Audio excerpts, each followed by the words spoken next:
This is a 1980 Celica RA40. Thought I'll put an electric motor in it.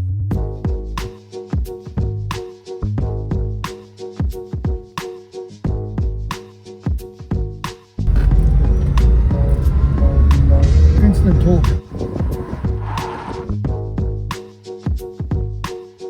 This is a 1980 Celica RA40. Used to have a 2 litre engine. I've got a few of these, so this is a spare car, so I thought I'll put an electric motor in it. It was a total wreck when I got it, so it was just used for parts car. So it took about 9 months to build it and get it registered on the road. It's got a Hyper 9 motor, which is a 90 kilowatt motor. The original motor was a 90 horsepower, so a bit more power there. It's running through the original gearbox with no clutch. It's just runs jaw coupling through the original diff, tail shaft still the same, original brakes, everything's still original. The regenerative braking, the brakes are much better, so I did have to upgrade the brakes. Suspension, it's the same weight as original, so there's no extra suspension. Batteries they're a Cobalt battery, 3.2 cell. There's 2 sets of batteries, one's 163 amp hours, and then I've got a drop-in battery which is 60 amp hours, so a total of 230 amp hours. Which gives me an average range of about 250 k's, depending on weather, temperature, wind, whatever, but average is about 250 k's. Yeah.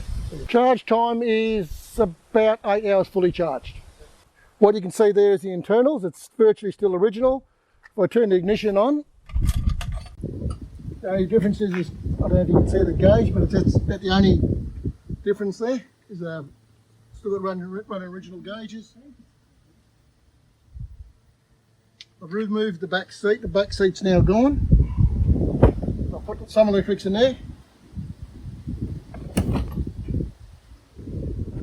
So there's one of the chargers here. You've got a DC-DC converter. The BMS is in there as well. So the back seat was useless anyway, couldn't fit in there. Yeah. Pop the bonnet.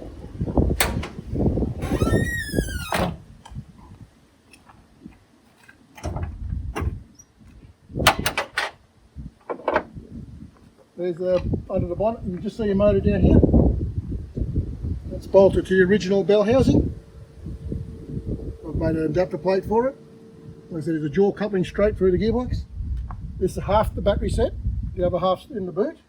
This is just the controller for it. You've still got the cab heater, which is just a virtual hot water bottle, heats it up off the batteries. And that's just the chill plate to keep the controller cool. That's about all there is under the bonnet. Nice.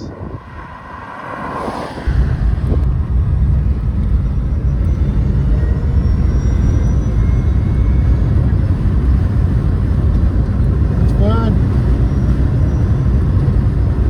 fourth, slipper and a fifth, there she goes. That's nice. Easy as that. Yeah, that's really nice. Top speed is, I don't know, because it does 100 kilometres at 3,000 revs and she'll rev it to 8,000 RPM.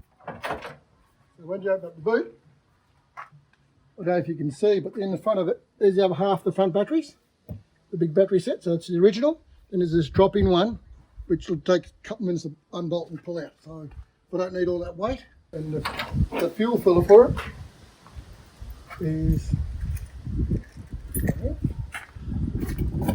that's where we plug her in.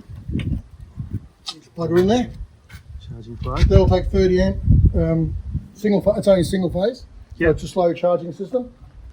I can't do fast charging of the car because the voltage is too low. I built a trailer for it. It's got 44 kilowatts of energy in the trailer, yeah, which I plug into the car. You can see the ports on the back. So the trailer plugs into the back of it, which gives me an extra range up to about 350 kilometres range. Yeah. But there's a lot of drag on it. It's the charging on the trailer's not there yet. I haven't got the charging done properly yet. Yeah. So the charge time's too long, the drag time. So yeah, okay. we lose about 33% in range. This is about 500 kilos. Right. Trailer and all. Yeah. That's 44 kilowatts of energy. So. Right. And this is dual purpose. It's a 144 volt battery in series, and I can turn it into parallel, which gives me 48 volts to run the house. Okay. So yeah, it's been a good little car. Took it to South Australia, no problem at all. Charging wasn't too much of a drama. It's been a great little car though. done about 16,000 Ks in a couple of years, so yeah, it's been great.